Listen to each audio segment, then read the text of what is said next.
Since it was announced at the LDS General Conference in 2008, millions of faithful Latter-day Saints have been anxiously awaiting more details about the new temple being built in Rome, Italy. Rome was known as the Eternal City, even by the ancient Romans themselves. It was so called because the Roman people thought that no matter what happened to the world, no matter what kind of empire might rise or fall beside them, Rome would last forever. And although it's no longer the center of the civilized world, Rome still holds the hearts of many travelers today, with Italy being one of the top European travel destinations year after year. People want to see the architecture that still stands as a testament to that ancient Roman Empire.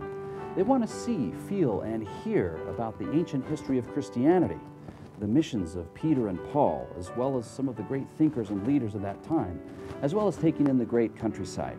The vast vineyards, the wonderful seaside cliffs are all a part of Italy which travelers never can seem to get enough of. As Latter-day Saints have a sacred connection to temples, the ordinances that are performed in these sacred structures, both for the living and the dead, lie at the core of our faith. We rejoice when we hear of new temples being built in other lands and what it means for our brothers and sisters in those distant places. President Thomas S. Monson said this: "We continue to build temples. We desire that all of our members all around the world have an opportunity to attend the temple without having to travel an inordinate distance." This has been a challenge for our Italian saints. So why the additional excitement about the temple in Rome? The building of the temple in Rome is significant in different aspects. I think the most important one is historical location. I think it's exciting because it's the first temple built in New Testament lands. Peter and Paul, which were apostles of Jesus Christ, preached in Rome and were killed in Rome. So there is a lot of history of early Christianity there that makes a nice tight connection then to the restoration of modern Christianity, and particularly with the temple. We stand as a tribute to these early Christians that gave their life in the early days to stand for what they believed, to stand for the Savior. Little by little, this is coming into in the mind of the people. They're realizing that once the temple will be there, they will have a great work to do. I think the temple in Rome is going to boost missionary work under many levels. It will be a great opportunity for everyone to bring people to a place where they can actually see and have a personal experience and see these things.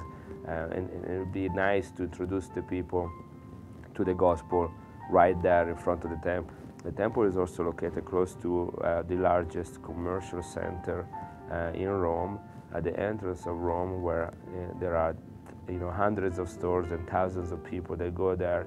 Will be easily viewed by that part, and I'm assuming the individuals eventually will give into the curiosity. Italians are fairly curious individuals. I think also it will be easier for the missionary to not just teach about the gospel or teach about temples or teach about eternal family, but invite people that they're teaching to spend some time with them or go and visit the temple ground, and the spirit there and the experience of seeing these things so close and not in a far remote land, but right there will also be felt strongly by investigators and those investigating the church. So our invitation, my invitation, is to come and partake of those memories and those experiences, learn firsthand of the life and the ministry of this early Christian, and rejoice with the coming back of the gospel, the true gospel of Jesus Christ, as it was taught in the meridional times, again today, as represented by this beautiful temple that is being built right there in Rome. LDS Travel Study is the former BYU Travel Study, with the same attention to detail and specialized itineraries, with tour guides who are educators, lecturers, authors, and world travelers.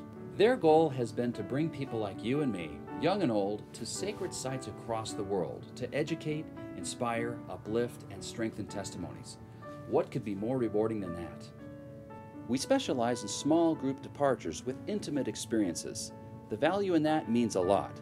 We've been doing this for 55 years, and that's experience that you can trust. One of the things I do as a tour director is work with the groups to make sure they're having a great experience, and working with each individual to make sure that they have the best experience possible on their tour.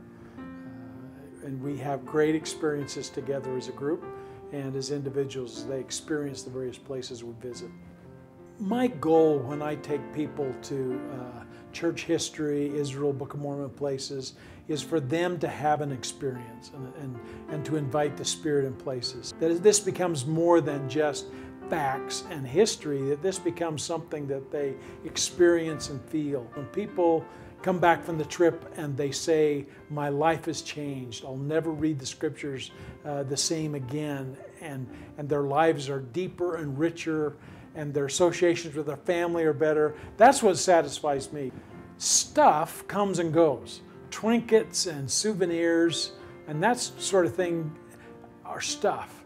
But experiences in which you learn about people and places, especially things that you connect with the scriptures, with the ancient world, with other cultures and other people, are things that make you rich inside.